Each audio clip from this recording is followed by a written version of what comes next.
Mujeres con historia. La historia de Olaf St. Clair va unida intrínsecamente a la de su marido Robert Baden-Powell, el creador del movimiento Scout. Si bien, desde pequeña, estuvo entrenándose para el empeño que desempeñaría posteriormente, aunque ella todavía no lo sabía. Deportista, aventurera y amante de la naturaleza, encontraría en su esposo el complemento ideal para canalizar su mayor deseo: servir al prójimo. Durante el transcurso de sus vidas, el matrimonio Baden-Powell mantuvo una activa colaboración cuidando en especial de los chavales. Primero fueron los varones y más tarde las féminas. Poco a poco, la juventud de todo el mundo iría conociendo su labor y filosofía de vida: intentar ser felices haciendo felices a los demás.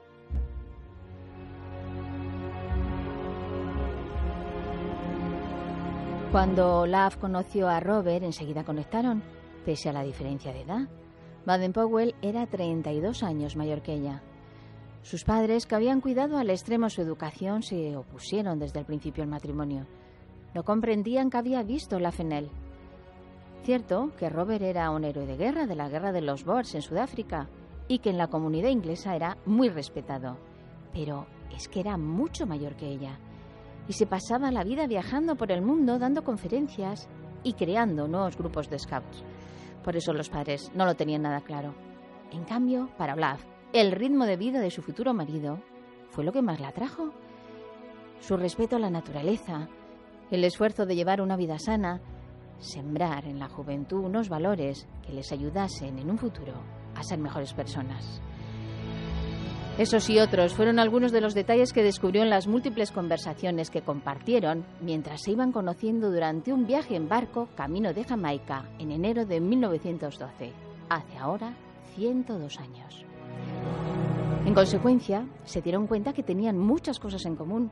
Incluso habían nacido el mismo día, un 22 de febrero, pero como hemos dicho, con 32 años de diferencia. De hecho, Baden-Powell se acordaba de ella y de la primera vez que la había visto paseando por Londres junto a un perro cocker spaniel marrón y blanco, cuando todavía ni la conocía. Olaf había llamado su atención al verla caminar, y es que BP, como le conocían los chavales, dedujo solo viéndola caminar que ella era una mujer de buenos principios y que tenía un espíritu aventurero.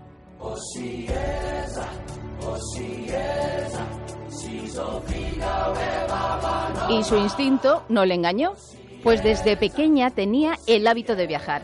Su padre había heredado una fábrica de cervezas y tenía muchísimas inquietudes artísticas. Viajaba por Inglaterra, pero eso sí, arrastraba a su familia consigo. Olaf recordaba que en los 23 primeros años de su vida se había mudado 17 veces de casa. Y a Olaf lo que más le gustaba pues era vivir en el campo, interactuar con los animales. También disfrutaba mucho practicando deporte. Se le daba fenomenal la natación, el tenis, montar a caballo, jugaba al fútbol, remaba en canoa y también ponía en práctica sus dotes artísticas heredadas del padre, la pintura y el violín. En 1900, cuando tenía 11 años, ella había nacido en 1889 en Chesterfield, Inglaterra, comenzó un diario que no abandonaría jamás a lo largo de su vida. En el diario fue relatando la fiesta en la que fue presentada en sociedad a los 17 años, o cuando quiso ser enfermera y fue rechazada por ser demasiado joven, o también el día que se casó con Robert Baden-Powell, aquel 30 de octubre de 1912. Desde entonces, él sería Robin para ella y Olaf sería Dindo para él. Se fueron de luna de miel a Argelia y los 200.000 scouts del Reino Unido pusieron un penique cada uno para regalarles un coche pintado con los colores del escultismo, verde oscuro con molduras amarillas, o sea que no era muy sencillo el coche. Y al coche le bautizaron con el nombre de Jimmy. Al principio, Olaf participaba tímidamente en las actividades de los Scouts acompañando a su marido. Y mientras tanto, pues tuvo a sus dos primeros hijos, Arthur Robert Peter en 1913 y 2 años después a Heather Grace.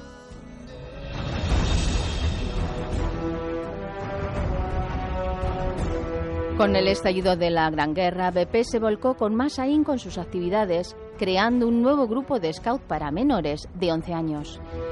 Asimismo, los grupos de chicas liderados por su hermana Agnes tuvieron una nueva colaboradora, la mismísima Olaf. Y durante la Primera Guerra Mundial es cuando Olaf se implica en el movimiento guías, algo que su madre siempre criticará.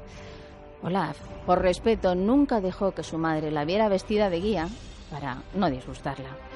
Pero lo cierto es que le encantaba su trabajo, tanto que terminó liderando el grupo femenino, primero como jefa de las guías scout inglesas en 1916 y unos cuantos años más tarde, en 1930, como jefa guía mundial, momento en el que el rey inglés Jorge V le otorgó el título de Gran Dama del Imperio Británico.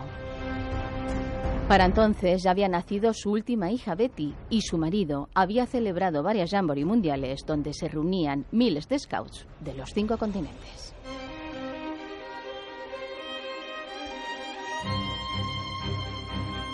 Uno de los mayores reconocimientos a su labor fue el nombramiento de barón con el título de Lord Baden-Powell de Jingle, título que de facto convirtió a nuestra protagonista en Lady.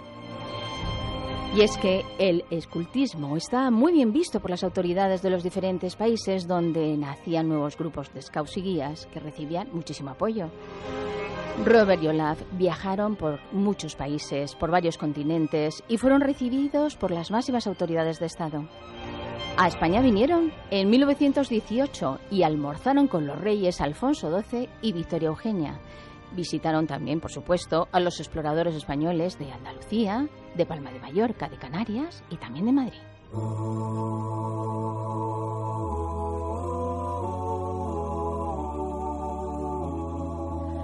A pesar de viajar tanto, tuvieron 2 lugares especiales como residencia habitual.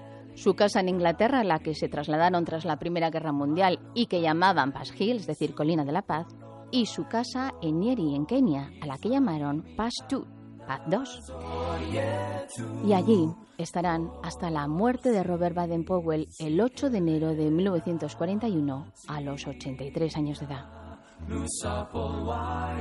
Las autoridades inglesas ofrecieron la abadía de Westminster a uno de sus ilustres para que fuera enterrado allí.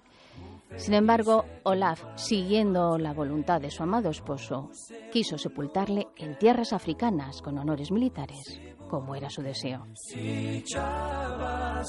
En la lápida se puede leer su nombre y también la señal de pista de los scouts. Me he ido.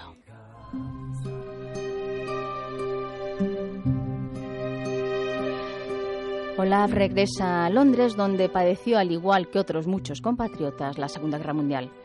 Se salvó por los pelos de una bomba V2 que cayó en su domicilio y en cuanto pudo viajar tras el día D, comenzó a contactar con Europa y los numerosos grupos que allí se encontraban de scouts y guías.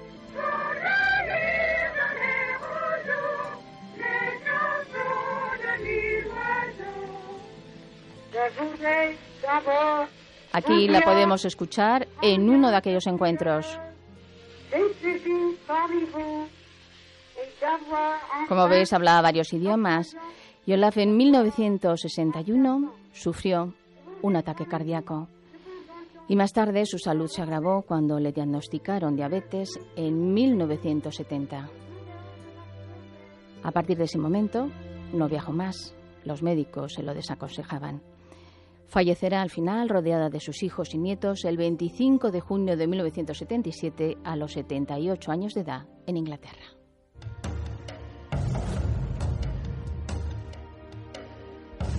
Sus cenizas fueron trasladadas a Kenia para reposar junto a los restos de su esposo. Y los scouts y guías establecieron el día 22 de febrero como el Día del Pensamiento, en homenaje al nacimiento de la pareja. Hoy en día, los jóvenes que siguen su estela intentan mantener vivo el mensaje que Baden-Powell y Olaf llevaron a la práctica.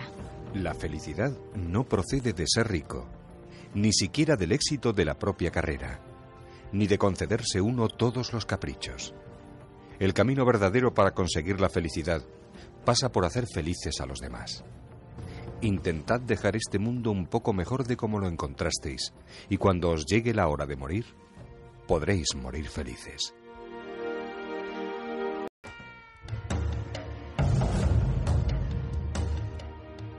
Mujeres con historia.